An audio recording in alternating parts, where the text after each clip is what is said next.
Assalamualaikum warahmatullahi wabarakatuh. Hai mahasiswa sekalian. Dalam kesempatan kali ini akan kita bahas topik berkenaan dengan hubungan hukum internasional dan hukum nasional. Berbicara mengenai hubungan hukum nasional dan hukum internasional adalah berbicara mengenai cara pandang sebuah negara terhadap hukum internasional. Secara teoritis, cara pandang bagaimana sebuah negara melihat hukum internasional memiliki dua bentuk. Pertama, voluntarisme, dan yang kedua, objektivisme. Kita akan bahas keduanya secara singkat. Pertama, voluntarisme. Cara pandang voluntarisme, seperti asal katanya yang berarti kesukarelaan, maka hubungan hukum nasional dan hukum internasional menurut cara pandang ini didasarkan atas suka dan relanya sebuah negara memberlakukan hukum internasional. Cara pandang ini kemudian melahirkan faham dualisme, yaitu hukum nasional dan hukum internasional dipandang sebagai dua hal yang berdampingan dan terpisah satu sama lain. Secara teknis, yang juga kita dapat identifikasi sebagai ciri dari cara pandang ini adalah bahwa hukum internasional baru dapat diberlakukan manakala sudah terjadi transformasi menjadi hukum nasional terlebih dahulu. Dengan demikian, tidak akan mungkin dipersoalkan mengenai hierarki antara keduanya.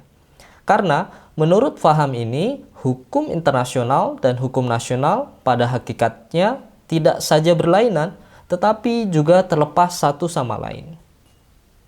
Tidak mungkin ada pertentangan di antara keduanya, sehingga prinsip suka dan rela mengenai hukum mana yang akan diberlakukan akan lebih kepada mekanisme penunjukan.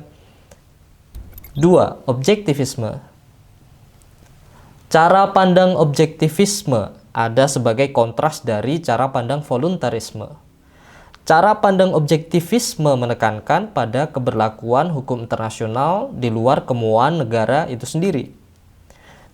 Konsekuensi dari cara pandang ini bermuara pada faham monisme.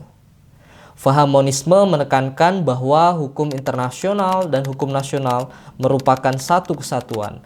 Maka, akibat faham monisme ini, antara hukum internasional dan hukum nasional memiliki hierarki. Akibat terdapat konsekuensi hierarkis tersebutlah, dalam praktiknya terdapat negara yang menganggap hukum internasional lebih tinggi dari hukum nasionalnya, yang kemudian dikenal dengan teori primat hukum internasional. Dan terdapat juga negara yang menempatkan hukum internasional di bawah hukum nasionalnya jika terjadi pertentangan, yang kemudian kita kenal dengan teori primat hukum nasional. Praktik-praktik di berbagai negara memang tidak dapat langsung dikaitkan secara rigid dengan pembagian cara pandang yang kita telah ulas tersebut. Kita bahas beberapa contoh. Di Inggris misalnya, Inggris memandang bahwa hukum internasional merupakan hukum negara. Hal ini didasarkan atas doktrin inkorporasi yang dianutnya. Meski dalam praktiknya, Inggris membedakan keberlakuan doktrin ini terhadap hukum kebiasaan internasional dan terhadap hukum internasional yang bersifat tertulis atau perjanjian internasional. Dalam konteks hukum kebiasaan, Inggris menerapkan beberapa pengecualian seperti misalnya bahwa hukum kebiasaan akan diberlakukan selama tidak bertentangan dengan hukum nasional yang telah ada maupun yang akan ada. Sedangkan dalam konteks perjanjian internasional, Inggris memberikan limitasi atau batasan-batasan tertentu terhadap perjanjian internasional ini yang memiliki pengaruh langsung terhadap keharusan adanya perubahan hukum nasional misalnya, atau perubahan status dan garis batas wilayah negara misalnya, atau mempengaruhi hak-hak sipil dan berpengaruh terhadap beban keuangan negara. Maka perjanjian internasional semacam ini tidak dapat serta-merta berlaku hingga ada persetujuan parlemen. Amerika Serikat juga menganut doktrin inkorporasi. Namun Amerika akan menganggap hukum internasional sebagai bagian dari hukum nasionalnya manakala tidak bertentangan dengan hukum nasionalnya. Secara teknis, Amerika melakukan penilaian perlu atau tidaknya pengundangan secara nasional dalam konteks perjanjian internasional.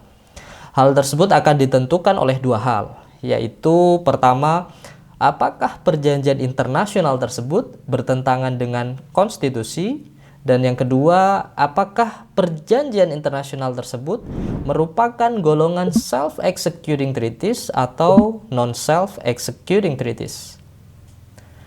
Jika pengadilan Amerika menetapkan bahwa suatu perjanjian internasional tidak bertentangan dengan konstitusi dan termasuk golongan perjanjian internasional self-executing, maka perjanjian tersebut dianggap bagian dari hukum nasionalnya. Namun, jika perjanjian internasional tersebut termasuk perjanjian non-self-executing, maka diperlukan pengundangan nasional terlebih dahulu untuk dapat diberlakukan. Bagi Jerman dan Prancis misalnya, ketentuan-ketentuan hukum internasional merupakan bagian dari hukum nasional. Hukum internasional kedudukannya lebih tinggi daripada undang-undang nasional, serta langsung menimbulkan hak dan kewajiban bagi penduduk wilayah mereka. Dalam sistem hukum Jerman dan Prancis tidak dipersoalkan transformasi perjanjian internasional ke dalam hukum nasional. Menurut sistem hukum kedua negara tersebut, pengesahan perjanjian dan pengumuman resmi sudah mencukupi syarat suatu perjanjian internasional untuk menjadi bagian dari hukum nasionalnya. Bagaimana dengan Indonesia? Jika perjanjian internasional mensyaratkan adanya pengesahan, maka bagi Indonesia berdasarkan Undang-Undang Nomor 24 Tahun 2000 tentang Perjanjian Internasional, pada pasal 9 ayat 2 menyebutkan bahwa pengesahan dilakukan dengan undang-undang atau keputusan presiden. Pengesahan berdasarkan undang-undang ini adalah perbuatan hukum untuk mengikatkan diri pada suatu perjanjian internasional dalam bentuk ratifikasi, aksesi, penerimaan, dan penyetujuan. Jadi, Indonesia melakukan transformasi hukum internasional menjadi hukum nasional terlebih dahulu untuk dilaksanakan. Seperti yang saya sampaikan sebelumnya, bahwa praktik-praktik di berbagai negara memang tidak dapat langsung kita kaitkan dan fahami secara rigid dengan bahasan teoritisnya. Namun beberapa praktik yang ada saya pikir cukup menjadi gambaran bagaimana teori tersebut dipraktikkan dalam bahasan hubungan hukum nasional dan hukum internasional.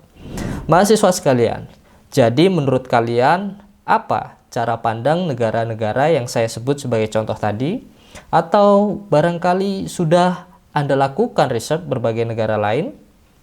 Mari berdiskusi. Demikian, sampai jumpa video berikutnya. Wassalamualaikum warahmatullahi wabarakatuh.